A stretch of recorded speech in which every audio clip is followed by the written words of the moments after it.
Awesome, I don't care how old you are. I don't. Nice fish. Another dock bass.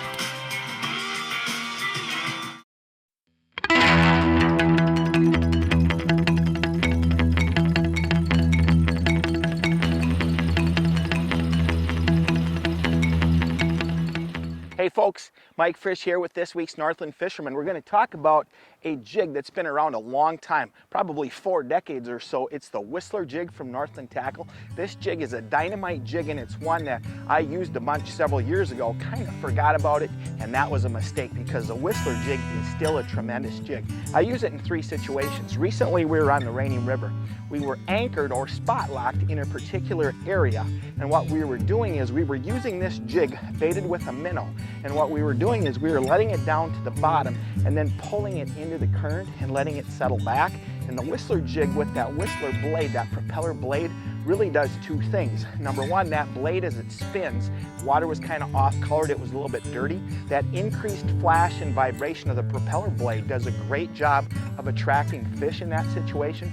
But the other thing that that propeller blade does is as you pull it forward, the blade spins, and then when you let it drop, the blade spins again on the descent, so it slows it down. So it gives those fish a longer opportunity to take a look at that bait, key in on it, and bite it.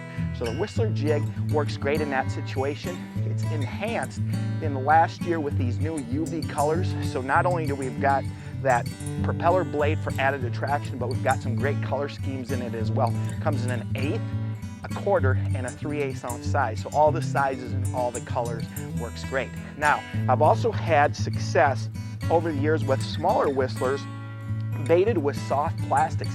This is an impulse swim and grub on the little 1/8 ounce head, and I've had really good success in this jig. It works as a good panfish jig, but it also works as a great walleye pitching jig.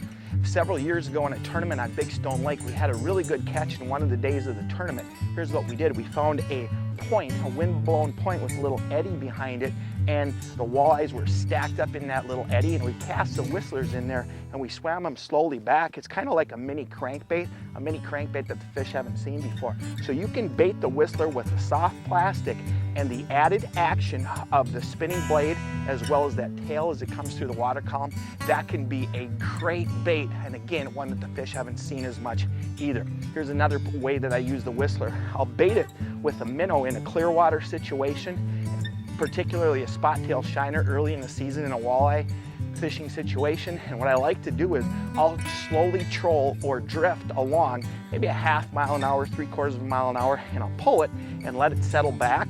A lot of times that's a situation where people are pitching or slowly drifting or trolling a ball head jig with a minnow, maybe a fireball jig, and that's a great way to catch them too. But this Whistler blade is something different. Again, it gives that blade gives this presentation, that vibration, that flash that the fish aren't used to seeing, and it can make the difference between a few fish and a whole bunch of fish, particularly when those fish have seen a lot of different baits. So those are my 3 keys, or 3 situations where I really love the Whistler Jig. In river, in current, that added flash and vibration allows those fish to find that. It works great as a casting and retrieving bait, both for walleyes and panfish. And then also fishing with a minnow early in the season when that spot tail shiner bite is on. If the bite slows up a little bit, give that whistler with that shiner a chance, and you're probably going to put some more walleyes in the boat. If you like the Northland Fisherman, give us a thumbs up and tune in again next week. Here's what you'll see in next week's edition of the Northland Fisherman.